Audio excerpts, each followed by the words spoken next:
keeps saying we have bad ratings, and you should listen to him, because if anyone knows about bad ratings, it's that guy. President Trump's approval rating is tanking. Plunging to a new low. A new low, even among Republicans. That's the lowest level of his second term. That is the lowest it's been in his second term. It is at a low of the second term. The lowest of his second term. La aprobación del presidente Donald Trump se desploma a los niveles más bajos. Más lagos. What does that mean, Guillermo? His rating is very low. So that's bad. Yeah, bajo, low. Yes. I have honestly Fire lost. him. That was Trump's demand, not a suggestion, not frustration, but a direct call to ABC executives. Remove Jimmy Kimmel immediately. What he didn't realize was that Kimmel had been here before, and this time, the response would play out in front of millions. This is the story of a demand that didn't go as planned. Before we continue, drop a comment and tell me where you're watching from, the US, Canada, the UK, or somewhere else. I want to know who's tuned in today. Late last night, the Angry Orange posted, "Why does ABC fake news keep Jimmy Kimmel, a man with no talent and very poor television ratings, on the air? Why do the TV syndicates put up with it? Also, totally biased coverage. Get the bum off the air." Trump has a history of going after critics, lawsuit threats, public attacks, direct pressure campaigns against journalists and entertainers who challenge him. But this felt more pointed, more personal. He posted that Kimmel should be terminated at once. He labeled the host a disgrace. He tagged the network, tagged sponsors, framed Kimmel's employment as a betrayal of the country. The message spread fast. News outlets picked it up. Social media lit up. Suddenly, a late-night host job became national discourse. Supporters flooded ABC with complaints. Boycott threats followed. Advertisers were warned.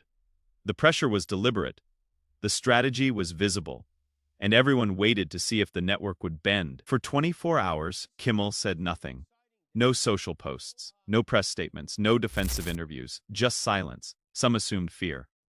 Others guessed negotiations were happening behind the scenes. A few wondered if the pressure had finally worked. But those familiar with Kimmel saw something else. He wasn't retreating, he was setting timing. Every hour without a response increased anticipation. Every moment of quiet strengthened whatever came next in late-night television. Timing is everything. And he understood that. The following night, when Kimmel stepped onto the stage, the atmosphere had shifted. Nice, he watches us live. Hi, Mr. President. How are you? Thanks for watching us on TV instead of on YouTube. We appreciate that, and I'll tell you, it's viewers like you who keep us on the air, ironically. The audience rose before he spoke, they knew.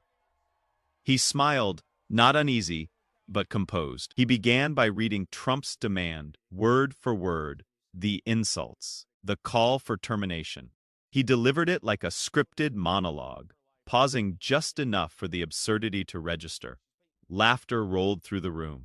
Then came the pivot. Since the demand, he revealed, ratings had climbed. Viewership had surged. Advertisers had reaffirmed their support. The network stood behind him. Trump had asked for his removal. Instead, he'd expanded his reach. The audience erupted. Then Kimmel added the line that sealed it. He thanked Trump earnestly. He said nothing boosts attention like someone publicly calling for your cancellation. He called Trump his most effective promoter, and he didn't sound sarcastic. The clip quickly became one of the most viewed late-night segments of the month. Media outlets framed it as a case study in composure under fire. Fellow comedians applauded the restraint. Even critics acknowledged the execution. The demand had reversed its own intent. Instead of ending a platform, it amplified it. Instead of muting criticism, it magnified it. There's a broader lesson here. When you try to silence someone whose profession is performing under pressure, you shift the stage in their favor. Public suppression often generates public support. Attempts at control can produce defiance. Trump wanted compliance. He got resistance. He wanted fear. He got applause. He wanted Kimmel removed. He strengthened his position. Fire him. 2 words meant to shut something down. Instead, they fueled one of Kimmel's strongest weeks in years. That's reversal through performance. The American presidency, he takes precious time on the toilet to post about our show. Keeps saying we have bad ratings, and you should listen to him, because if anyone knows about bad ratings, it's that guy. If you appreciate stories where pressure backfires, subscribe and hit the notification bell.